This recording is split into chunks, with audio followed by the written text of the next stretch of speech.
Iran में 37 सालों में पहली बार ऐसा हुआ जिसकी किसी को उम्मीद नहीं थी। ईरान के कमांडरों तक को भनक नहीं लगी कि ऐसा कुछ होने वाला है।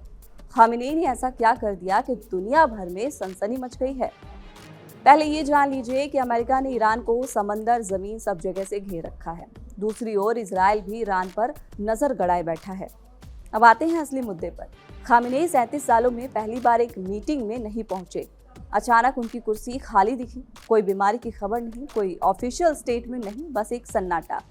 और ये सब उस वक्त जब दुनिया की सबसे ताकतवर सेना उनके देश के दरवाजे पर खड़ी है।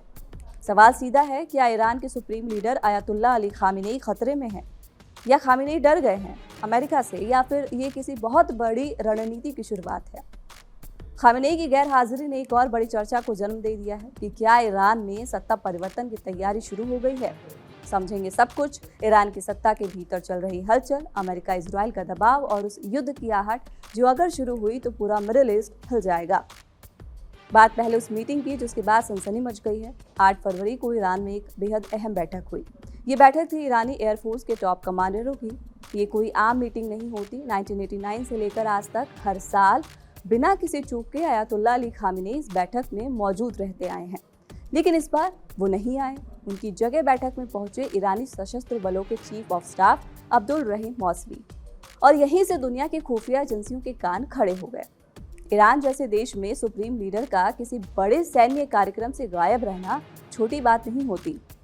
3 बड़े सवाल तुरंत खड़े हुए कि क्या खामेनेई की तबीयत खराब है, क्या उन्हें जान का खतरा है, या फिर ईरान किसी बहुत बड़े फैसले की तैयारी में है, या फिर खामेनेई फिर किसी बंकर में जा छुपे हैं। ईरान और अमेरिका की दुश्मनी कोई नई कहानी तो है नहीं, लेकिन पिछले कुछ सालों में ये टकराव काफी आगे बढ़ चुका है। जून 2025 में स्थिति और बिगड़ गई। 12 दिन तक इजराइल और ईरान के बीच सीधी लड़ाई चली और पहली बार अमेरिका खुलकर युद्ध में कूद पड़ा। अमेरिका ने ईरान के 3 अंडरग्राउंड परमाणु ठिकानों पर बंकर बस्टर बम गिराए। यहीं से खामेनेई की सुरक्षा सबसे बड़ा मुद्दा बन गई। कई रिपोर्ट्स का दावा है कि तनाव बढ़ने के बाद खामेनेई को एक गुप्त बंकर में शिफ्ट कर दिया गया है, जहां पर न्यूक्लियर अटैक का भी कोई असर नहीं पड़ेगा। क्यों?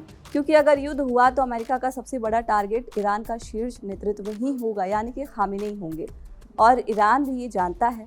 इसीलिए खामेनेई सार्वजनिक कार्यक्रमों से लगातार दूरी बना रहे हैं।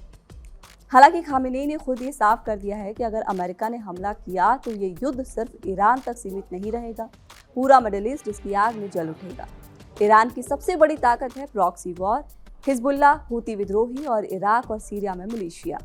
पूरे मिडिल ईस्ट में ईरान का नेटवर्क फैला हुआ है। अगर अमेरिका या इजराइल ने खामेनेई को निशाना बनाया तो ये एक साथ पूरा नेटवर्क सक्रिय हो सकता है। ऐसे में शायद खामेनेई का बैठक में ना जाना कमजोरी नहीं, रणनीतिक सावधानी भी है। कुछ रिपोर्ट्स ये भी दावा कर रहे हैं कि खामेनेई के संभावित उत्तराधिकारी के तौर पर उनके बेटे मोज्तबा खामेनेई का नाम सबसे आगे है, जिनकी ईरानी रिवोल्यूशनरी गार्ड में मजबूत पकड़ है। पर्दे के पीछे सत्ता का अनुभव भी है। हालांकि ईरान ने आधिकारिक तौर पर कुछ भी नहीं कहा है, लेकिन संकेत साफ है कि ईरान भविष्य के लिए प्लानिंग कर रहा है। ईरान के पास अभी फिलहाल परमाणु हथियार नहीं है, लेकिन यूरेनियम संवर्धन 60% तक पहुंच चुका है और न्यूक्लियर टेक्नोलॉजी भी काफी आगे है। ऐसे में अमेरिका उसके पीछे पड़ा है। फिलहाल इस वीडियो में इतना ही। आप इस खबर पर क्या सोचते हैं, कमेंट बॉक्स में अपनी राय जरूर दें। साथ ही अगर नए हैं तो चैनल कड़क को सब्सक्राइब करना बिल्कुल न भूलें।